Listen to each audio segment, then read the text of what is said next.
back. Hope everyone can hear me. I think I was lagging a bit. So this next speaker that I'm about to introduce is also a member of Protocol Labs, and this day seems to be pretty peer-to-peer file storage themed, which is awesome.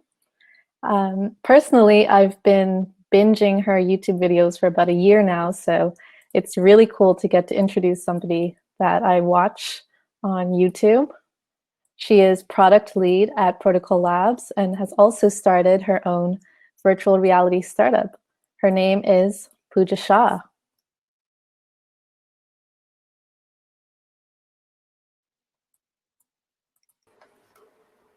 Hey there. Hi, Cindy. Can you hear me?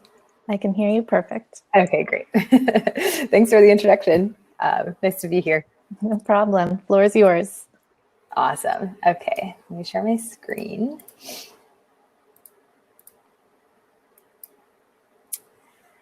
All right. So, hey, everyone. Really excited to be here today. As Cindy mentioned, my name is Pooja, and I lead product for the Filecoin project. I've been a happy member of the Protocol Labs family now for a few years, 2.5 years. So have definitely, gotten to work really closely with a number, worked with David a little bit, and as well, many folks on the ChainSafe side. So really, just love this team and love this community so much. And yeah, today I'm really excited to talk about what are some of the various ways in which you can think about sort of getting involved in the Filecoin ecosystem. There's so much to do, and it's really early days in this network, and many opportunities abound for developers. So would love to talk a bit about what some of those opportunities are.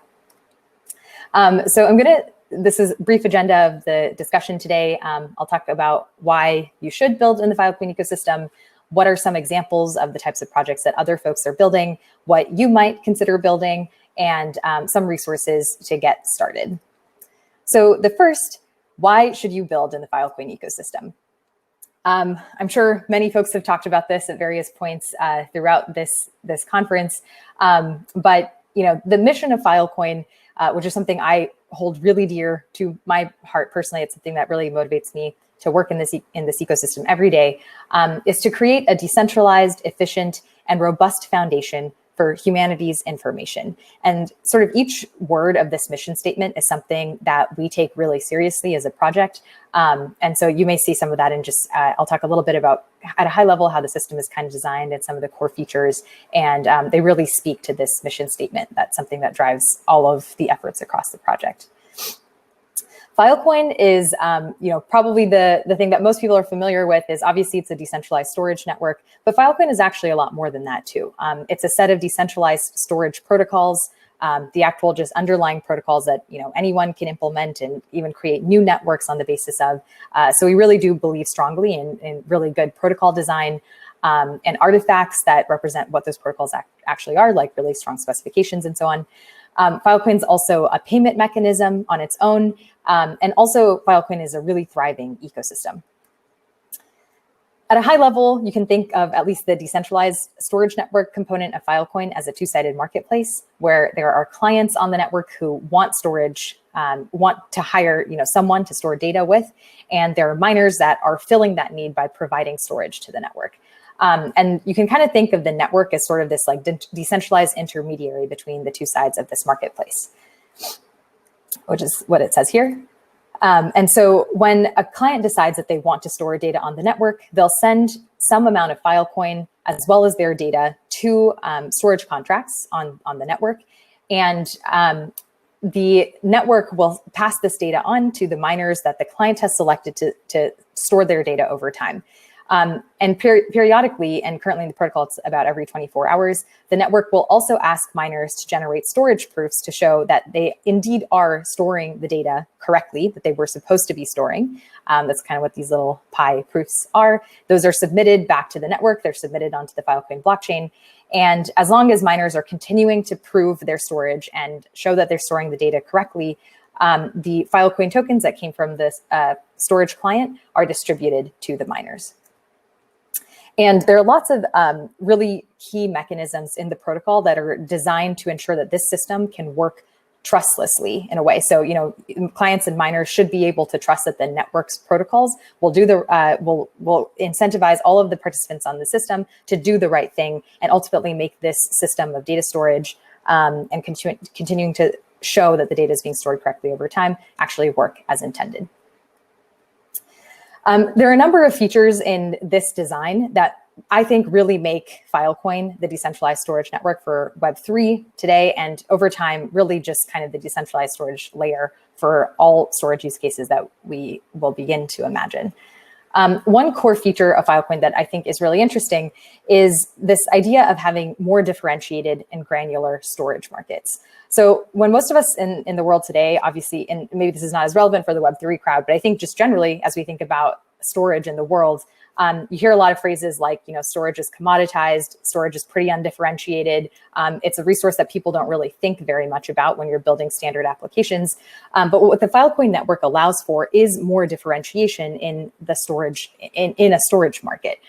You can have people who are, miners who are in various geographies in the world. They can be offering their storage at different prices from each other. They may have different SLAs in terms of, like the retrieval availability and things like that from that storage miner. They may even choose on their end over time, and the network is still young, so we're not seeing as much of this yet. But over time, we may start to see miners differentiate themselves against other dimensions as well. Like some miners may choose to advertise that they're HIPAA compliant or GDPR compliant or something like that. And so what's really cool, I think, about Filecoin is just the fact that it is a two-sided marketplace enables this sort of differentiation to occur in a storage market, which may over time lead to much better fit of storage as a resource for that are coming kind of from the client or demand side. One really cool product that has recently come out around the Filecoin storage network is called the storage product. It's by a consensus team called Codify. And they're sort of helping to support this idea of just miner differentiation, because you can see they're basically, it's essentially a miner reputation product. And you can see different miners, they have a reputation score. They have their sort of amortized monthly storage price that's listed on this website as well, that clients like you or I could go in and see, okay, like this is maybe the miner that I want to be storing my data with, because they have shown that they are really good actors on the network. They have a high reputation score, and that's maybe who I'm going to be making my storage deals with. Another really interesting feature that's native, that's I think native and unique to Filecoin, is this idea of having verifiable storage. So when you make a deal on the Filecoin storage network, which is kind of the terminology we use to just store your data on the network, it's a deal for like a storage contract. That information goes onto the Filecoin blockchain, and as we mentioned before, periodically, miners are asked to generate proofs to show that they are storing that initial piece of data that you sent through the network, that they are storing that same piece of data correctly over time. And I think this enables some very interesting use cases, because you can imagine, for example, like one really interesting implication is the ability for this network to fight misinformation in a way. So, I could decide that I want to store my transcript onto the Filecoin blockchain. And if in the future, maybe I'm like applying for a job or something like that, they ask for a transcript and I want to tweak like a grade that I got. And so now the content hash for that particular file has been changed. You could kind of just compare like the content hashes for these files at ostensibly same file at two different moments in time, see that from the information on the Filecoin blockchain that the original CID does not match like the CID of the transcript that I am now sending to my potential employer. And the potential employer could use that to say, well, okay, this later copy or the thing I'm actually being sent is probably not the original. It's like maybe been doctored in some way. And so if we just think about, maybe that's like one example, there are lots of other examples where this type of functionality is really important. One group that I'll talk about a little bit later that we've been working with is using Filecoin to store genocide testimonial archives. And so they want to be able to just have this public ledger that kind of shows that a particular individual who was a survivor of a genocide in some place in the world, that their story about what they experienced was actually timestamped to have occurred at a particular moment in time. And there is this like auditable trail on a public blockchain that shows, that establishes like when that initial story was sort of like published and when it was sort of distributed into the world. And there are folks in the world who are Holocaust deniers, for example. So these sorts of like publicly auditable trails of storage can be really useful to fight sources of misinformation. Another really cool feature about the Filecoin network is sort of infinite like pricing control. Just in the same way that the network allows for granular differentiation of storage properties, it also allows users, and both clients and miners, to enter only into the economic contracts that are affordable for them. So you, as a person who's storing data on the network, you don't have to store data with anyone who is pricing their data too expensively for you. So that like sort of pricing control for storage is a core feature of the network. The other thing as well, which is, one of the main reasons that Filecoin was created to begin with, was this idea of having data persistence on a fundamentally peer-to-peer storage network. Obviously, Protocol Labs is also the creating team and organization behind IPFS. And one of the things that we saw with IPFS was that it was really successful for peer-to-peer storage, but because participants, nodes on the network weren't being incentivized to keep that data around, sometimes the data would be garbage collected. And so over time, we've seen kind of these centralized services crop up in the IPFS ecosystem to provide that missing data persistence functionality. But Filecoin sort of has this like natively decentralized data persistence functionality just in the way that the network has been designed.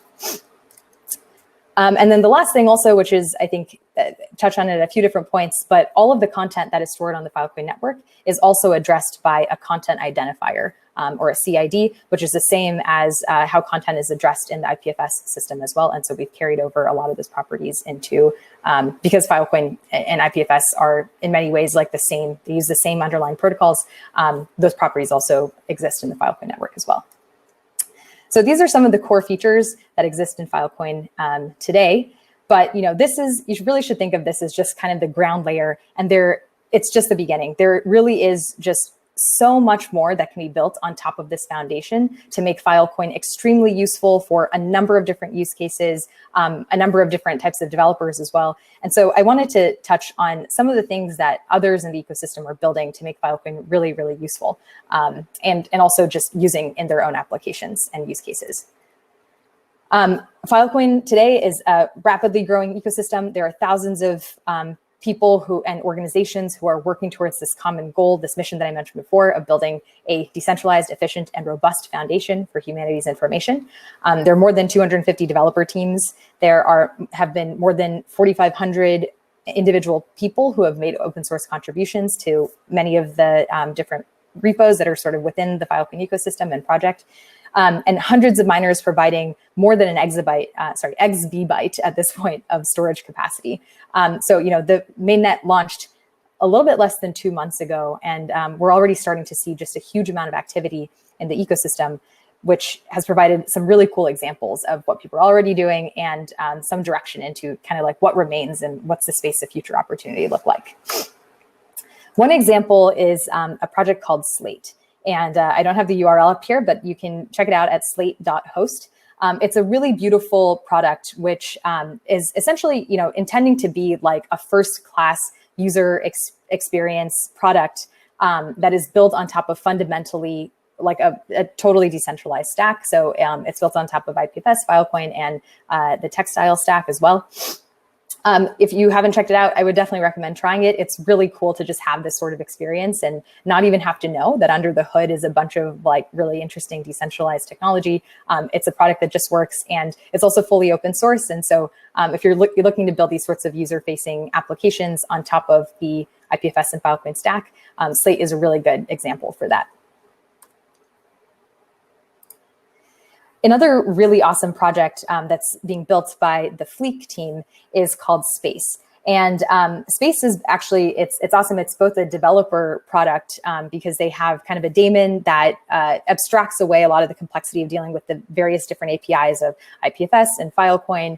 And I think they also have incorporated some decentralized identity solutions as well into the Space daemon. So there's kind of this like developer tool component, which if you're looking to build user-facing applications, again, on like a fully Web3 stack, Space daemon is kind of a good option to consider there. And they've also built this Space application which is really like a Dropbox, basically. That's built with the Space backend running on top of a Space daemon, but looks like Dropbox and feels like Dropbox, and is starting to get us much closer to like building these really great products on top of a Web3 stack. So Space is really great as well, and you should definitely check it out. Other really cool use cases. So over the last few months, we've seen an increasing number of use cases that are sort of bridging Filecoin with different types of decentralized finance needs. And one that we've seen recently is what is also built by the Consensus Codify team. It's called the DeFi Bridge. And it's essentially a bridge to be able to convert Filecoin tokens to Ethereum tokens using Renfill, and which is like very useful, for a number of different DeFi applications, like being able to loan Filecoin tokens out to, let's say, miners who need them, or being able to stake Filecoin as well. There are a number of decentralized video projects that are using Filecoin as their storage backend as well. Two that are listed here are, one is called Voodify, and then another one is called File.video, which is a collaboration with LivePeer. And then there are an increasing number of folks who kind of are like, were originally primarily focused within the IPFS ecosystem and are also now starting to integrate some of the unique Filecoin features into their projects. One example here is a project called Query, and this team is like really amazing, and they've started using Filecoin for versioned backups of the data sets that are being stored within the Query network. There's a link here as well, so they kind of wrote both like a tutorial for how they've managed to integrate Filecoin with their existing IPFS functionality, and also like how it's working for their own system. So they have some stats about their own Filecoin storage as well on this link. Another project, which many folks may be familiar with, OpenBazaar. The OpenBazaar team also has a mobile product called Haven, and Haven now exposes Filecoin as well as a payment option. So we don't talk about this one as much, but Filecoin for payments is a totally valid use case. And again, I think the Haven integration is is completely open source, and so people should definitely feel free to take a look at how this team used Filecoin for payments in a popular commerce product. So the other project I briefly mentioned before about genocide testimonial archives is called Starling. And we had, when we launched the Filecoin mainnet, there was a big event that we produced. It's called Filecoin Liftoff Week, and there's some really great talks. One is called From Storage to Justice, about this particular project. Really inspiring, and it goes into a lot more detail about this, how this project actually works. But really the collaboration here was intended to take this 9 petabyte genocide testimonial archive and find a way to securely store it on a decentralized storage network like Filecoin. And so there were a number of really valuable tools that came out of that collaboration as well. And one is called Starling. So you can go to starlingstorage.io, and it includes some of the links for this tool that you can use to store really massive data sets to Filecoin. So again, like petabyte scale data sets. We've also started to see some games being built on the Filecoin network and on top of data that's being stored on the Filecoin network. This is one. We're also working with a number of other groups who are bringing their games to Filecoin as well. And in a recent project that we've blogged about on the Filecoin blog, it's called Filecoin Discover. And this is, again, just really, I mentioned before, we really, really believe in preserving and storing humanity's most important information. There's something like 2.5 quintillion bytes of data that we generate as a society, as a world, every single day. And a lot of that data is actually thrown away, especially lots of telemetry data, logging data, things that can be extremely useful for scientific analysis and research. But, it's maybe just the owners of that data have deemed that it doesn't make sense, maybe to it's too cost prohibitive to store that incremental piece of data for the value that they predict it might bring to their future analyses. And so a lot of times that data is just thrown away. And so we think that, that's a shame. We shouldn't be throwing a lot of this data away. And in fact, there are other data sets that are super valuable for humanity that exist today, and we want to make sure that they can be preserved for the long term. And a network like Filecoin is perfectly built to solve that need. So we began this project to store I think, our ultimate goal is to store something like 100 petabytes of the world's most valuable data sets on the Filecoin network. And we've built an interface as well so that, the data sets that we have stored, some of which are pictured here, can be accessed and sort of viewed and downloaded. And it's all being kind of powered by the Filecoin network. PowerGate is a really, really awesome project that is built by the Textile team. And it's, again, an open source solution. It's sort of like, I think, a layer 2 solution almost on top of IPFS and Filecoin that allows people to not have to deal with kind of the specifics of interacting with either system. They can interact with a much simpler interface, which is the PowerGate interface, and yet be able to store data in this kind of like multi-tiered way. So that it hits both like the IPFS public network, also the Filecoin public network, and data, when it's being retrieved, can be retrieved through the hottest layer in which the data is available. And so that enables some like really interesting caching strategies for people who are using PowerGate today as a storage backend for their solutions. They've been able to see some really significant reductions in the cost of storage because they kind of have this like multi-tiered storage strategy. Truffle as well, which I'm sure almost everyone here is familiar with Truffle. Truffle now has a native command that sort of allows you to directly preserve your application data on the IPFS and Filecoin networks, which is super, super cool. And also later this year, Truffle will be adding a Ganache integration that allows for kind of a local Filecoin simulator that'll be super helpful, I think, for development on the Filecoin network. And another really interesting and exciting project is Infura. So Infura now has a Filecoin API in beta. Infura is awesome. I think we all think it's super great. And now they also support Filecoin as well. So great to see that come alive.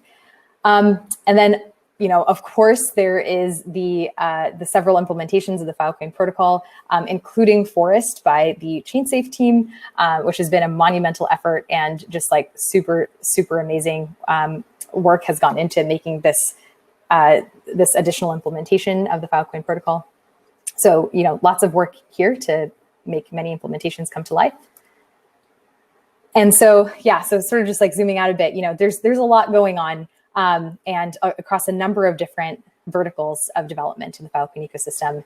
But still, this is just the beginning. So I wanted to seed some ideas for given where we are today, what are some of the things that you might consider building if you're interested in contributing to this ecosystem?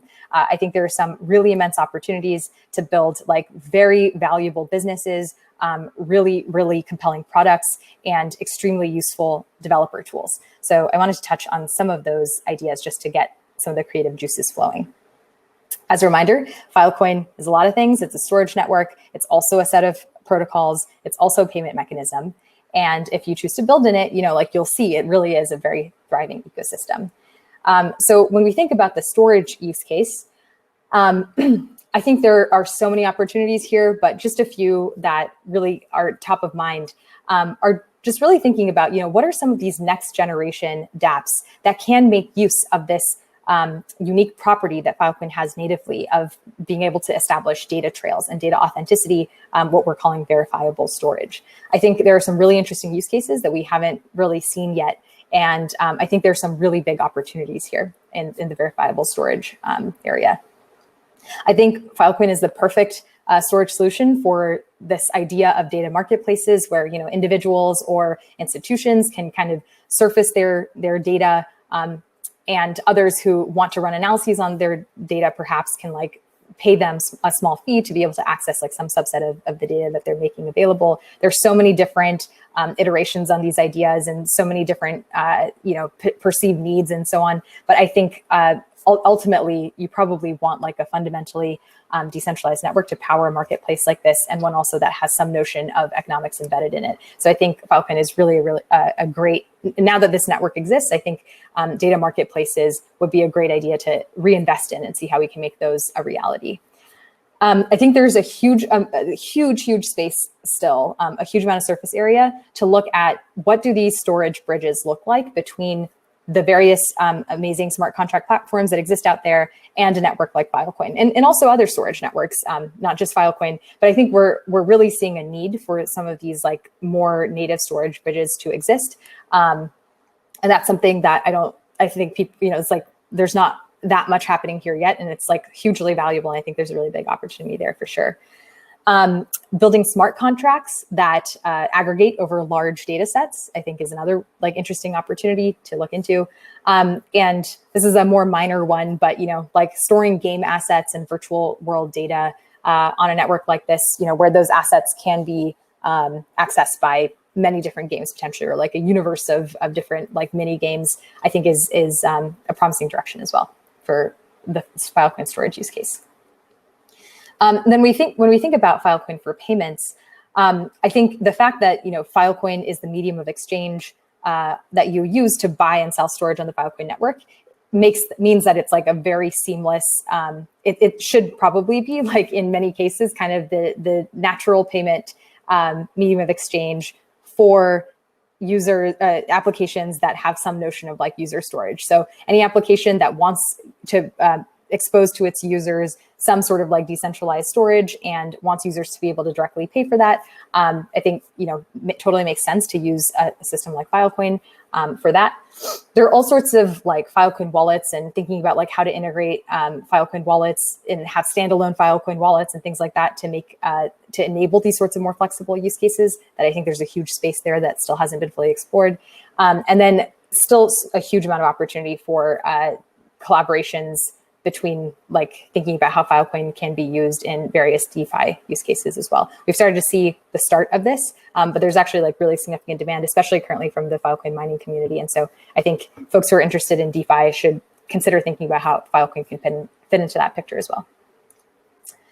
And then this is like kind of the biggest category, because I just think there are so much to do when we think about like developer tools and utilities and various layer 2 protocols that can take like this fundamental infrastructure of Filecoin and like the layer 1 protocols that exist and really just take it to the next level. So I'll just quickly talk through a few of these. Definitely seeing a need for like more solutions for node observability and allowing users to be able to understand like resource consumption of their nodes, and also if they're making storage deals, like monitoring the life cycle of those storage contracts. Decentralized databases that can like sort of natively use Filecoin as a storage layer. In some like clever solutions for indexing content that's being stored onto the network, and also ideally like public indices of content where that makes sense, so that anyone in the world can kind of like retrieve data and be able to interact with it for their own applications. This is kind of related to the former one, but like solutions for content discovery. Lots of improvements I think can still be made in like layers of abstraction on top of how do you make deals on the network? How do you like batch your storage in ways like how do you know how to optimize how you're interacting with the storage components of the system to make it like really easy to use? Payments as well. So like, just thinking about what does a potential layer 2 solution look like so that you don't need to create new payment channels potentially for every single time you want to make a storage deal on the network, but like batching some of these payments. So some of like the efficiencies we've seen with Lightning Network and other networks like that.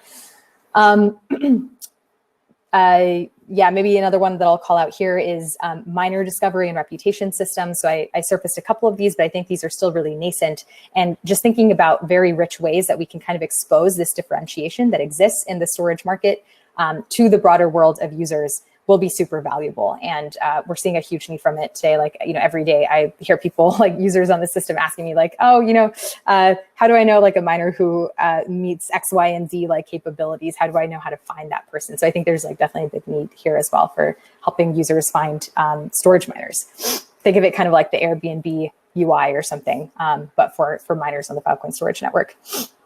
And then I'll just plug, because I think ChainSafe is just so at the nexus of so many different ecosystems that this audience may find relevant. Like just bridges to like across the various projects I think are badly needed, and definitely in the case of Filecoin as well. We would love to see much more of this.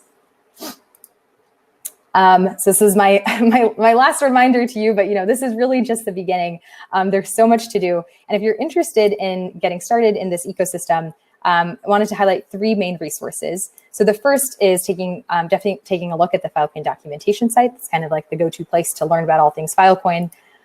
We have a really active Filecoin Slack workspace. You can join via this link. And that's where you can get in touch with myself and a number of members of the Filecoin Protocol Labs team and the entire several thousand member community. It's a really active place. It's a little overwhelming, but there's a lot going on, and that's the best way to kind of get further direction on any of the projects you might be interested in. We also have a YouTube channel, which I think actually contains some of the best educational content that we have about how to develop in the ecosystem and also what's going on with other members of the community. So definitely take a look at the YouTube channel. There's probably something in there that will be really interesting to you. And that's it. Thanks so much for the time. And if you decide to participate in the Filecoin community and ecosystem, I am always available on Filecoin Slack. So definitely feel free to reach out. Great. Thank you, Pooja. That was amazing. Highlighting and underscoring all the different areas in which hands can come together and help take these ecosystem to the next level. Awesome. So super great. So I hope you upload your slides somewhere so we can access them for later reference. Yes, yeah. Totally. Cool. Will do. So you've got one question here. The question is, for a regular person who knows nothing about decentralization or doesn't care, what kind of unique products are impossible to build in Web 2 that we can expect to see maybe in Web 3? That's a really great question. Yeah, I mean, I think that there are two sort of categories of use cases that I think of as the Web 3, Web 2 relevant, Web 3 enableable, but probably not Web 2 enableable. And specifically when I think about decentralized storage, because that's just what I spend a lot of my time thinking about, but it does center around these ideas of verified storage and sort of data marketplaces. So I do think that we're increasingly starting to see people care about the veracity of information that exists in digital information that exists in the world. People are increasingly caring about misinformation and things like that. We actually had a really interesting panel on this with the Decrypt team a few weeks ago too, and that was just all about how can Web3 help in journalism, and I think that this is where a network like Filecoin is super interesting, because I can totally imagine a world in which every article that is ever written, right, is posted on a blockchain somewhere, or it's posted in a decentralized storage network, and there is some CID or something that when you go to the Decrypt website or whatever, the New York Times website, it'll show the content hash for that particular file. And if some random website somewhere is trying to claim different sorts of information, maybe taking some of the components, but twisting them, and it's at later moments in time, you can just it just gives people more information to be able to reason about that content and see what they think actually makes sense. So I think that trying to find some way for this verified storage component to enter into our mainstream media and our just how we interact with information will be super interesting. I think it's something that can be built in Web 2 land, but you don't have to care about decentralization for that. And then the other one is really data marketplaces too. And I think that's just because I think we're increasingly starting to see people care about privacy. And I think, systems that enable people to interact with digital solutions and services, but without having to reveal all of their information unless they choose to, they opt in, and maybe it's for a fee, they're earning something on the basis of that. I think is very interesting too, and could kind of fit into some of the products and solutions that exist in the world today. Yeah, that's totally a great answer, because it seems when we're Googling things nowadays, or maybe it's just me, it's I get less and less information and maybe more and more targeted advertising. So it'd be really great to get some verified data and totally a trail of all of that. And I think you also touched in your presentation that a bunch of data that is prohibitively expensive to store would now be enabled in Web3. Thank you for reminding me. Yes. Totally. Yep. Thank you so much. This was an amazing presentation. It was great having you. Thanks, Cindy. Bye. Great, guys. So we are moving into our last presentation of the conference. And then I hope that you all stay after for a few more minutes because our CEO, Aiden, is going to give some closing remarks. And if you were a speaker at the conference or you've been attending for the past 3 days, I think that this is a must-go too because it is directed for you guys. And yeah, so without further ado, I'm going to introduce our last speaker. The title of this talk I find is entirely captivating. It's called Architecture of a Browser-Based Filecoin Retrieval Market. It's by Mike Goelzer, who leads Product and Strategic Management at Protocol Labs. So I'm going to bring him on right now.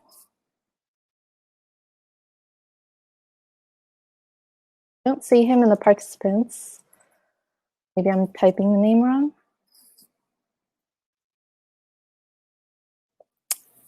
Yeah, I don't see you here. Seems like he disappeared. I think we've just seen him before, but yeah, we're gonna find him and we'll be back in maybe 30 seconds. So hang tight.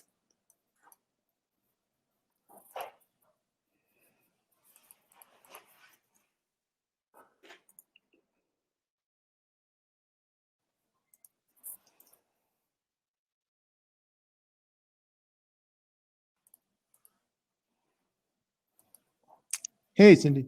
There you are. Hi. Hi. Welcome. Hiding in the green room. Glad you found your way. Yeah. Okay, we're ready to start? Yep.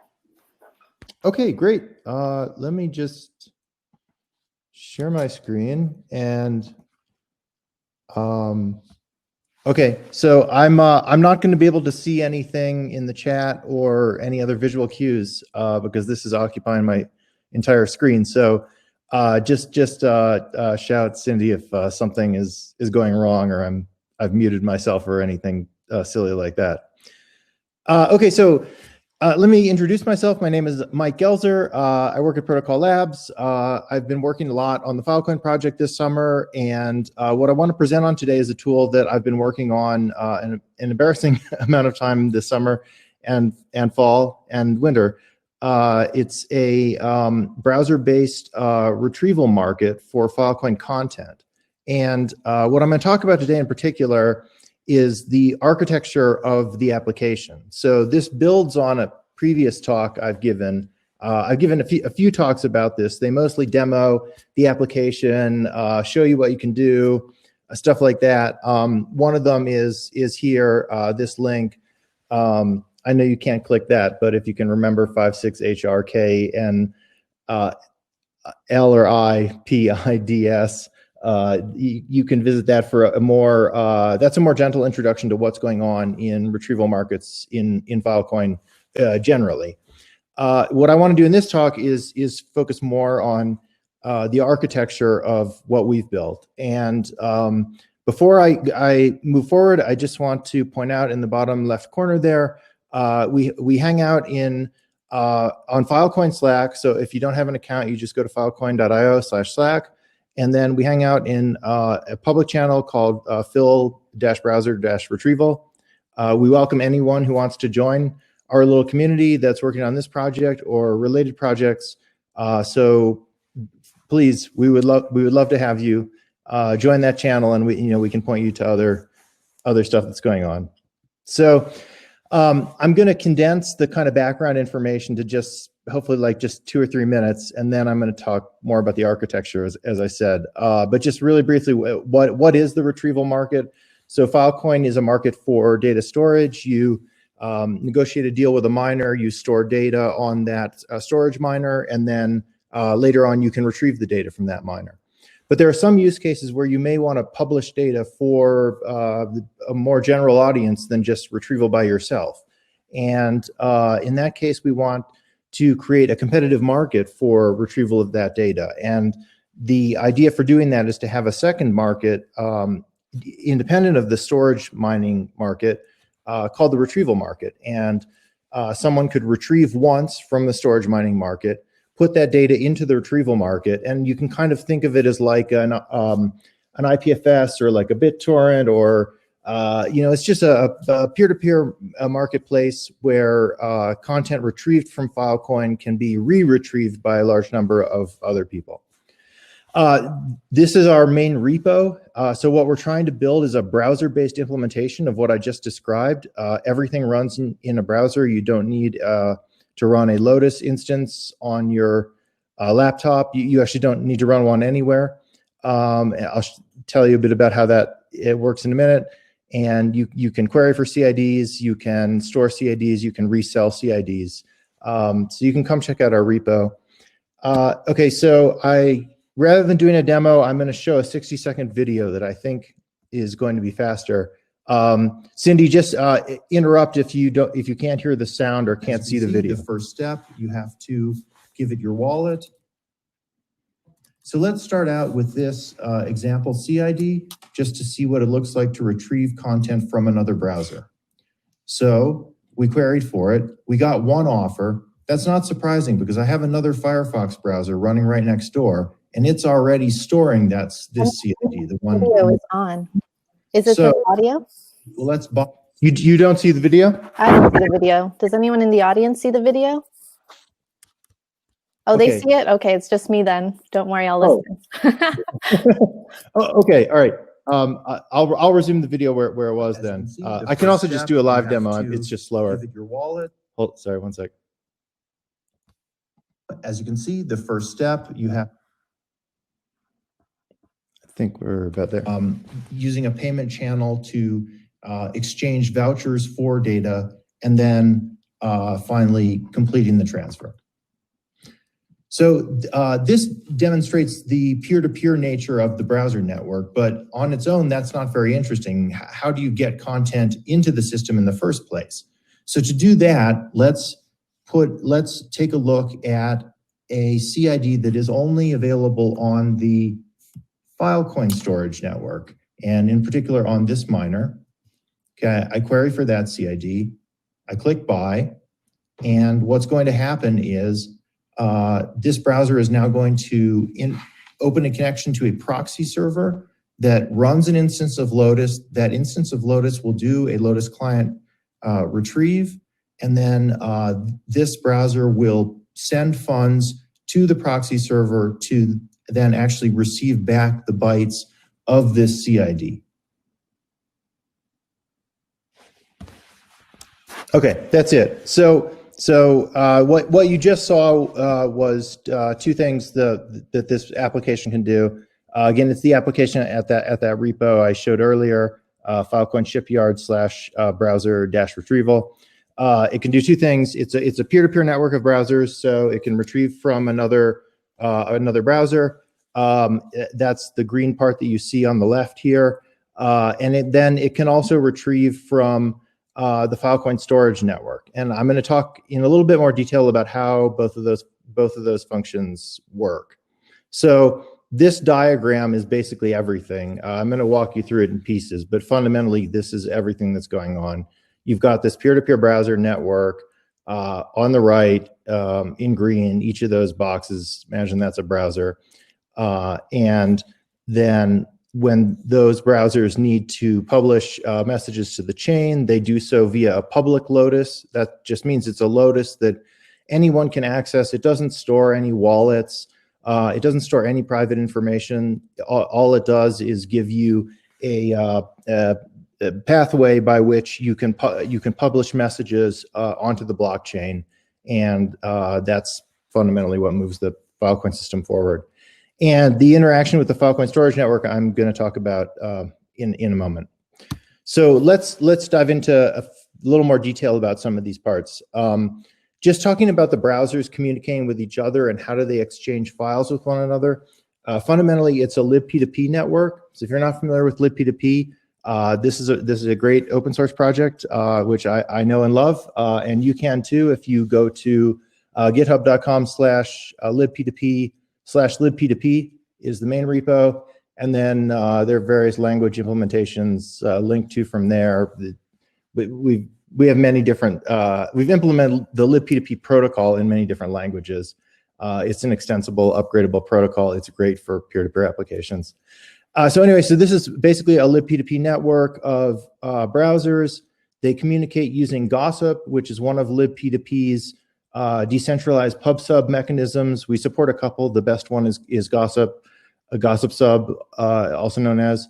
And it's pretty simple. A browser can ask for content. So when the user puts in a CID, and I should just pause for a second on the concept of CIDs. So all content in file that goes into Filecoin is identified by a payload CID, which is basically just a hash over the original content. So if you have a 1 gigabyte file that you want to upload, the payload CID is just computed as a hash over the 1 gigabyte of data, and then that we sometimes call that the data CID or the file CID or the payload CID.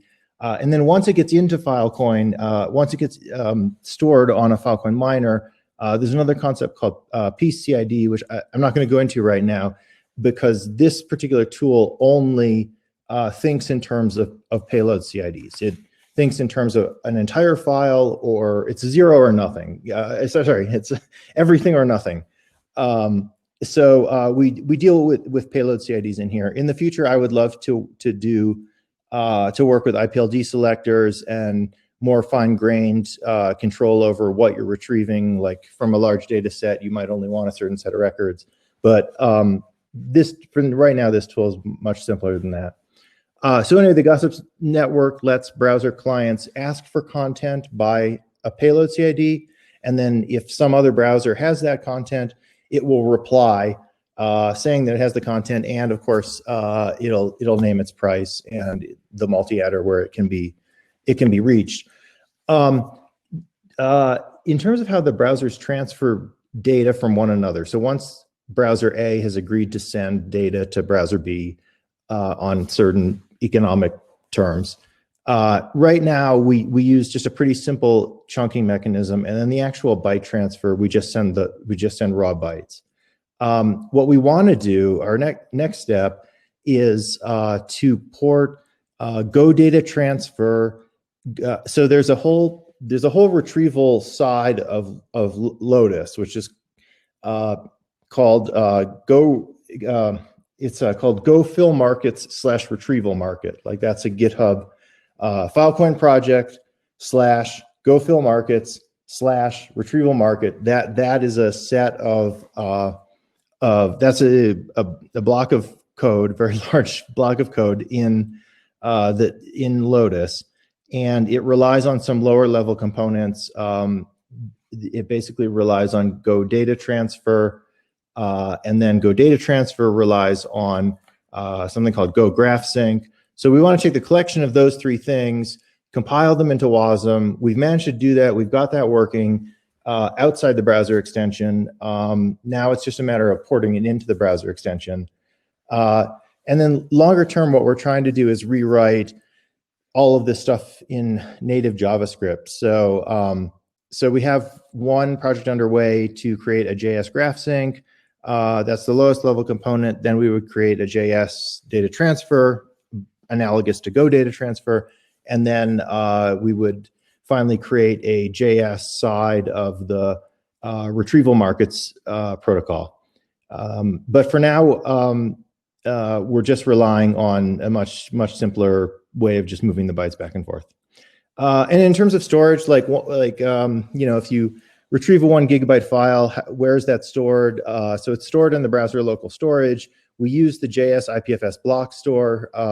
We think it's a better, it's just a hash addressed block store. It based on it chunks data. Well, you give it chunks of data, it stores them hash addressed, and then it can reassemble them into a file based on the CID you're asking for.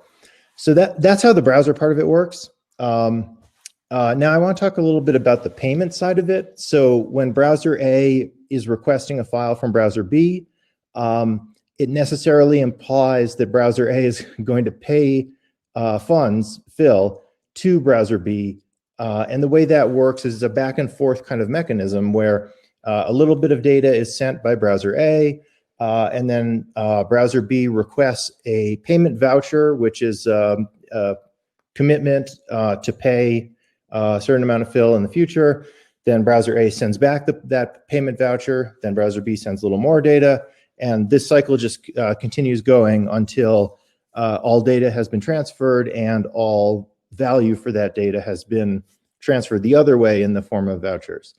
And in order to use payment vouchers, you have to first create a payment channel, create or recycle a payment channel, which is an on-chain event. So we have to publish messages onto the chain.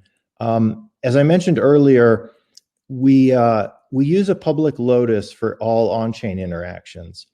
But because it's public, we can't put anybody's wallet on it. We can't put someone's wallet private keys on it.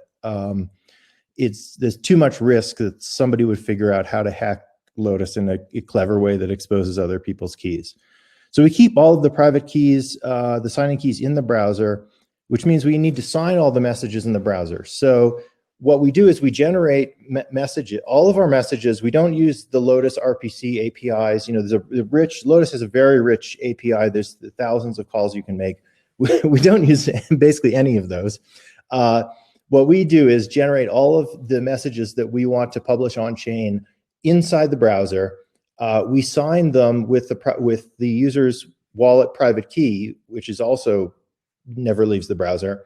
And then we use this low-level interface mpool push to publish that message onto the blockchain. And then there are some other APIs you can use to see the result and did it execute successfully and so forth. There are some future ideas about doing delegated signing in Lotus. So you would have a Lotus where instead of having wallets on that Lotus, it would reach out. It would be given some kind of a callback whenever it needs a message signed. I don't see that coming too soon in Lotus. There's sort of higher priority things that need to be done first, but it's an idea that's floating out around there. Until then, mpool push actually works pretty well. You can look at our code. It's really not that hard, and it gives you a lot of flexibility. So, okay. Now I want to talk about what turned out to be the most challenging part of the project, which was retrieval from a storage miner. So having a browser node retrieve content from a storage miner node on the Filecoin storage network. So that's the blue part in the bottom right there. Here's the dream. The dream is the browser, all of the browser nodes and all of the Filecoin storage nodes would be on the same libp2p network. And when a browser wanted to retrieve from a storage node, it would directly connect to that storage node in libp2p. It would open a stream to that storage node for the transfer. We would use, as I mentioned earlier, Go fill markets plus Go data transfer plus Go graph sync all in one big happy WASM bundle to interact with the retrieval market side of the Filecoin storage miner, and that's how we would exchange data. So in other words, the Filecoin storage miner, one of those blue boxes, it wouldn't even know that it's not talking to another storage miner or another Lotus full node. Technically, it wouldn't know that it's not talking to another Lotus. It would just think, okay, I'm talking to a Lotus. It's requesting this, offering these payments, and that would be it. There have been some practical challenges in realizing this vision. First, in a web browser, obviously you can only make outgoing WebSocket connections. You can't make raw TCP connections. Lotus actually supports WebSocket connections, but it's not turned on in the config file by default. So we would have to convince a large percentage of miners to turn on WebSockets and advertise a WebSockets multi-adder. So that's one thing. The second is JS graph sync and the Go WASM work is not complete yet. So we have some of these working pretty well. JS graph sync can communicate with Go graph sync in kind of an isolated environment, and we can do again in a separately isolated environment. We can do data exchange between a Lotus miner and our own code using this WASM bundle of Go, a subset of Go fill markets plus Go data transfer plus Go graph sync. So we think we can combine all these things in a way that'll work, but they're not there yet. So those are some of the main challenges. And as a result, we put into place a stopgap solution, which is a proxy server. So that's that very dark blue box at the bottom. We've had to put that in between the browsers and any Filecoin storage node. So it works the way any proxy does. The browser sends the request for what it wants to this proxy machine. The proxy machine is running a Lotus full node, so it's capable of doing a retrieval of whatever CID the browser is asking for from the Filecoin storage network, and then it just sends those bytes back to the browser. The pricing, the economics of this is very tricky. I don't want to create a situation where people can abuse the proxy server to make money or something like that, to get extra income for their storage miner. So what we do is we make browser clients pay upfront. They pay the proxy server two times the price of retrieving what we estimate to be the price of retrieving that CID they're requesting. And then it's a best efforts thing, and there are no refunds. So in other words, we do the best we can. It's open source code. We're not trying to rip people off, but this is very much, it's not an ideal solution. It's just a stopgap until we can get some of those better solutions working. So I think that was everything I had. Let's see. I am happy to take questions for as long as people are interested. Great. Thanks, Mike. That was a super informative talk and very exciting. Okay, thanks. Yeah. Sorry, I'm just looking at okay. I thought maybe you couldn't hear me or something. No. Hearing's good. But it certainly sounds like browser-based Filecoin retrieval will be critical for the accessibility of retrieval markets in the future. So yeah, there's several retrieval projects going. One is to build a retrieval. So one is one that UL ChainSafe did.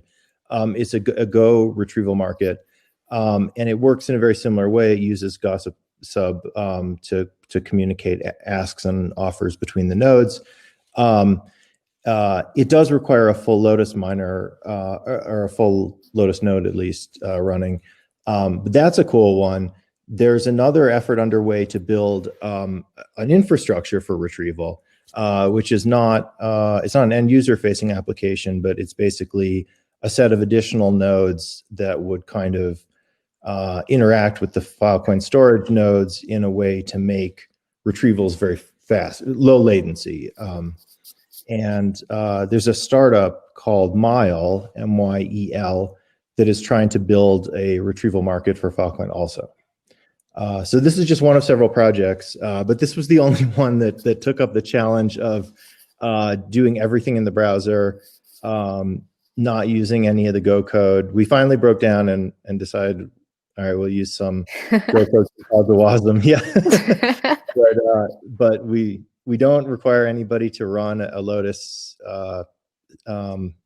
instance anywhere on their computer or have one in the cloud or anything like that. So I know the interface is a little raw. That wasn't a priority, but I think this could be turned into an application that would work well for end users and be simple to use. For sure. I'm delighted to see the progress on that. You said something in your last blurb about not requiring a Lotus node or running anything like that. And that brings us to our first question. Is a retrieval market similar to a light client? Yes. I mean, this is a classic light client. It doesn't have a full node. It depends on, it's an Infura style system. So if you know Infura, the way our system works is there's just this public cloud Lotus, and all the messages are sent to that, but it doesn't, everyone is sending their messages to the same set of cloud Lotuses. it's just on the subject of Infura. Infura actually has a Filecoin API. I would really like to use it. In its current state, it's, I don't know if it's fair to call it read only, but basically it can't do some of the operations like transferring funds, for example, that I need. So I can't switch to it quite yet, but my hope is it'll keep getting built out. Certainly the Infura gateway for ETH is has all that stuff, so they know how to do it. Yeah. Yeah. Great. Next question is, next question out of 3. Second one is, how do you see retrieval markets evolving in the future? Yeah, that's a good question. I think that a few things will happen. I think that the first thing that happens is, as Pooja was saying in her talk, we're in the early stages of onboarding clients to store data onto the network, right? So the first big thing was, okay, launch the mainnet, have all these storage miners ready to accept data. We now have this huge amount of storage capacity, and now we're onboarding clients who want to store data. And if they want to store data, they obviously want to retrieve it at some point. And some subset of those people are going to want it's not just a backup of my hard drive where I'm the only person who's ever going to retrieve it. It's like the genocide database, for example. You can imagine that that would be of interest to educators at a lot of different institutions. And so it's maybe one organization uploading that data to Filecoin, but it's going to be many organizations that want to retrieve it. And I think as those use cases come up, there's going to be a need for something like a Google Filecoin, some kind of an index where you can type in genocide educational material or something like that, and you can find this data set, and then you can go to the retrieval market, and you will likely find that it is cheaper on the retrieval market. It certainly can't be any more expensive because the retrieval tools let you go to a storage miner if you want to. But most likely you'll find other copies of it on the retrieval market. And I think that's kind of how it'll grow. That's so exciting because, right, if information is just being propagated but nobody's consuming it, there's no knowledge transfer there. So that's super exciting to hear. Yeah. All right, we got our last question here, Mike. Have you looked into leveraging assembly script for your WASM support? No, I haven't. So we're using WASM in 2 places right now. One of them I skipped over. We use Rust WASM, Rust code compiled to WASM for a lot of the payment channel message generation and also a lot of the signing logic. I have not looked into assembly script. No, probably should. Yeah, that's a good tip. Thanks for. So did it just slip under your radar? I just had. No, it was just, I try to work from a prioritized backlog, and I won't develop the main features first. There's a lot of optimizations that could be done. I can make transfers much faster, more reliable. There's error cases that we don't handle correctly now that if we did handle them, it would be much better user experience. So there's like a long list. You can see our backlog if you go to the repo, install the ZenHub plugin. It's like before GitHub had their own Kanban tools, there was ZenHub, and so we're still using that. But yeah, so are we. Okay, yeah, a lot of people. I didn't mean to call it ZenHub. I hope their lawyers don't send me a letter now. But. Yeah, we won't tell anybody. So it was great having you, Mike. Thank you very much for coming on. Okay, well, thank you guys for having me. Yeah, and have a good weekend. Yeah, you as well. All right, bye. See ya. All right, guys, so that was our last presentation of the conference. How exciting. I hope you guys learned a lot. I know I did. And lastly, our CEO, Aiden, will be coming on to make some remarks and closing it off. So Aiden, you just gotta share it yourself because I can't bring you on because you're a host.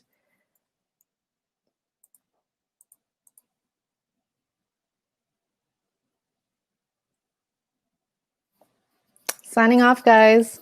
Bye. Thank you so much, Cindy. And thank you to everyone who's joined us for these past 3 days. It's been such a pleasure to be able to share all the exciting projects we and our partner projects have been working on.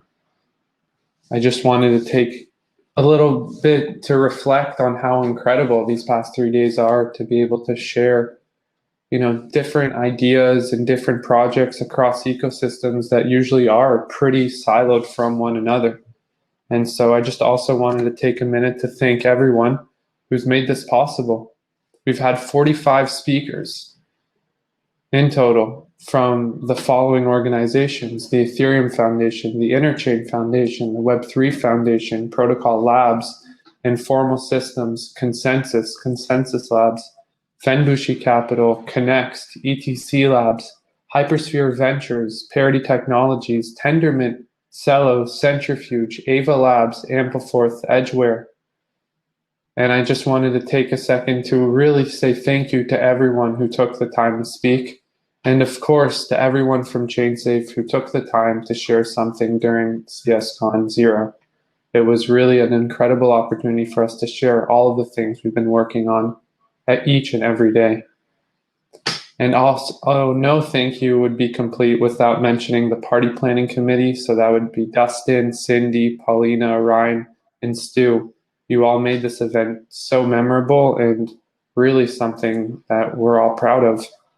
And so again, thank you everyone who took the time to speak. To all of you attending, I really, really appreciate you taking the time to learn a bit about what it is we and all of the people who spoke do.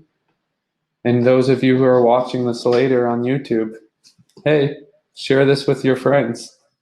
Tell them, that this is something that's worth watching, because without all of us knowing this information, we all will continue to be isolated within our own ecosystems, really not knowing how we're going to be getting to the moving target, which at the end of the day is a real well-functioning ecosystem of beautiful plants that are all harmoniously living together.